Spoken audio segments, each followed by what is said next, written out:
በፓርቲዎች መካከል ዲሞክራሲያዊ ውይይት ባህል እንዲዳብር እየተሰራ ነው አለ የአዲስ አበባ ፖለቲካ ፓርቲዎች የጋራ ምክር ቤት። ምርጫ ለሀገረ መንግስት ግንባታ መሰረት መሆኑን ምክር ቤቱ በጽኑ እንደሚያምን የምክር ቤቱ ሰብሳቢ ማሩ ደጀኔ ተናግረዋል። ፓርቲዎቹ በምርጫው የነቃ ተሳትፎ እንዲያደርጉ እየሰራ እንገኛለን ያሉት ሰብሳቢው ከምርጫ ቦርድ እንደዚሁም በተለያዩ ባለድርሻ አካላት ጋር በመሆን ተከታታይ ስልጠናዎች እየተሰጡ መሆኑን ተናግረዋል። ዜጋዎች በመራጮች ምዝገባ ወቅትም ያሳዩትን ተነሳሽነት በማስቀጠል በምርጫው ዕለትም ነፃና ፍትሃዊ በሆነ መንገድ ድምጻቸው እንዲሰጡ የጋራ ምክር ቤቱ ሰብሳቢ ጠይቀዋል። የመራጮች ምዝገባ መጠናቀቅ የምርጫ ሂደቱ የመጀመሪያ እንጂ ፍጻሜ አይደለም ብሎ ምክር ቤታችን ያምናል። በመሆኑም በቀጣይ የሚከናወኑ ተግባራት ላይ ሁሉም አካላት ትኩረት እንዲሰጡ እናሳስባለን። የመራጭነት ምዝገባ ያከናወናችሁ የከተማችን ነዋሪዎች ምዝገባ ካርዳችሁን በአግባቡ በመያዝ ይወክለናል የምትሉትን ፓርቲ ድምጽ እንድትሰጡ እያሳሰብን በሰለጠነና በሰላማዊ መንገድ እንድትሳተፉ እና የፖለቲካ ፓርቲዎች የፖለቲካ ምህዳሩን በሰላማዊ ለማድረግ በሕግና ስርዓት አማራጭ ሀሳባችሁ ላይ ያተኮረ የምርጫ ቅስቀሳና አማራጭ በማድረግ ድምጽ እንድትሆኑ ምክር ቤታችን ያሳስባል።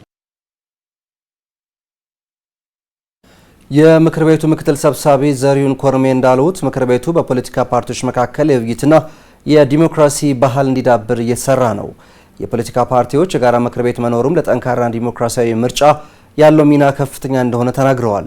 ምርጫው ነፃ፣ ተአማኒና ሰላማዊ እንዲሆንም ምክር ቤቱ የጋራ አቋም ይዞ እየሰራ እንደሚገኝ ተናግረዋል።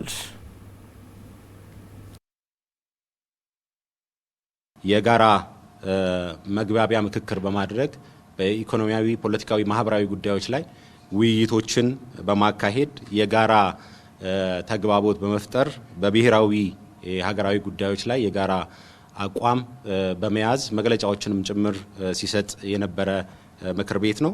አጠቃላይ ከምርጫ ቦርድ ጋር እንደ ድልድይ በመሆን አጠቃላይ በምርጫ ሂደት ውስጥ የሚያስፈልጉ ግንኙነቶችን በማድረግ ውይይቶችም ምክክሮችን በማድረግ በጋራ እየሰራ ያለበት አግባብ ነው ያለው።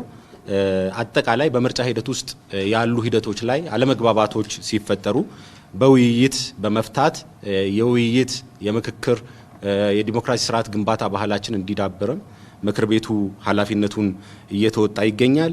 አጠቃላይ የምርጫ ሂደቱን የመታዘብ የመገምገም በምርጫ ሂደቱ ላይ የሚያጋጥሙ ውስንነቶች ሲኖሩም በጋራ በመወያየት በመመካከርም ጭምር ችግሮችን ለመፍታት ጥረት እያደረገ ይገኛል። ቦርድ እስካሁን የመጣበትን የተአማኒነት መንገድ በማስቀጠልም ምርጫውን በስኬት ለማጠናቀቅ ኃላፊነቱን እንዲወጣም የጋራ ምክር ቤቱ ጠይቀዋል። ዘገባው የባልደረባችን የመራኦል ከድር ነው።